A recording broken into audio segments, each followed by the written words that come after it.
このチャンネルは個人でのんびり作っているゲームの進捗を紹介しています。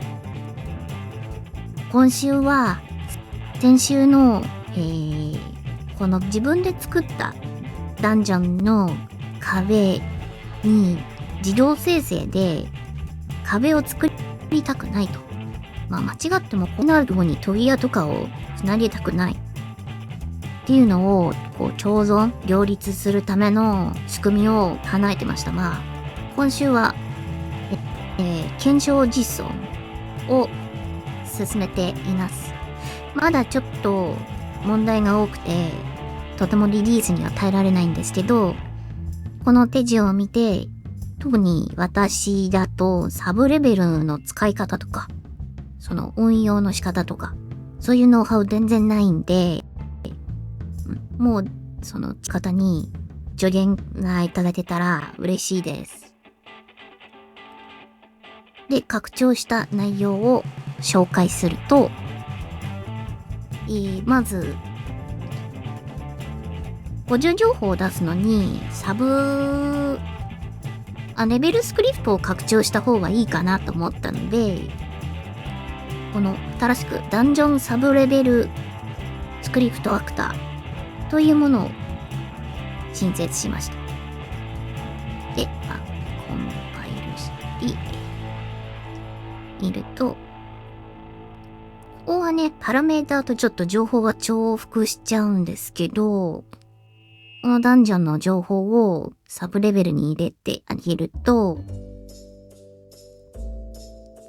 こんな感じでボクセル情報を表示できるようにしました。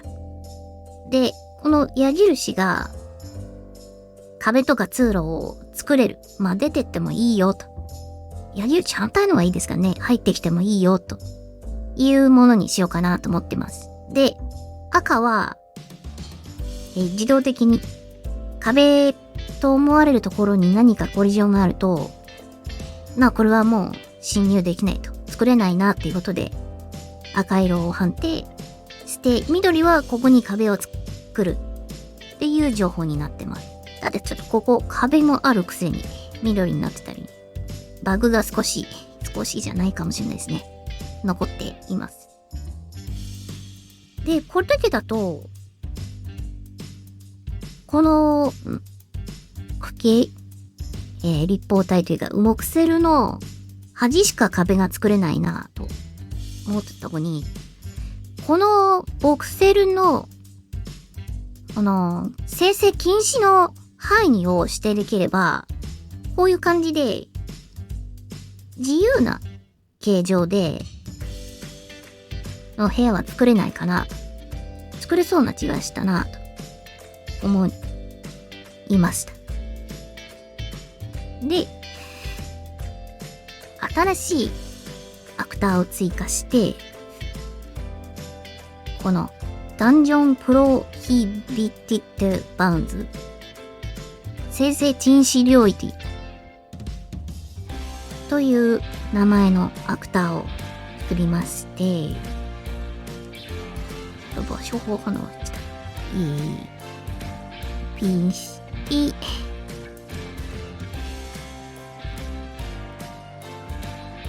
この、なんていうかね、部屋のへっこんでいる場所、ここに振りたくないと。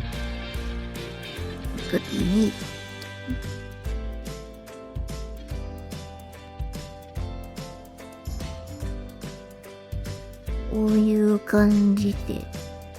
結構なんだけど、安定がシビアなんですよね。こうやってすると、ここは赤になったと思うんですが、この赤の領域には扉を作らないよという指定をジェネレーターに送るようにできます。こうすることで、実際のダンジョンで生成したときに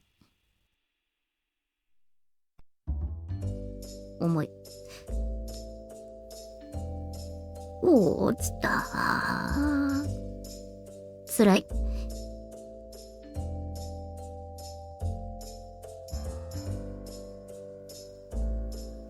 気を取り直して、バグを少しだけ修正して動くところまで直しました。を実行すると、こんな感じで、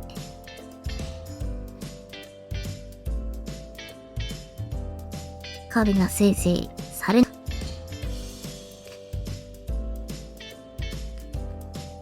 れでやれば、敵とかもアクターとして配置できるので、ボス部屋とか、もうボスに合わせた形状にできますし、服によってはね、テラスとか、そういったものも作れそうなので、拡張性は高そうだなと感じてます。ただまだまだ、安定性とか松木とか、課題はいっぱいありますし、データの構造ももしかしたら少し変わるかもしれないので、ちょっと気を長く、一度リリースするとね、変更も大変なんで、なるべくいい形でリリースしたいなと思います。今週の進捗はこんな感じです。コメントとか、評価、いいね、低評価、どちらでも反応があると、制作していて、とても、なんですかね、モチベーションが上がるので、お待ちしております。ご視聴ありがとうございました。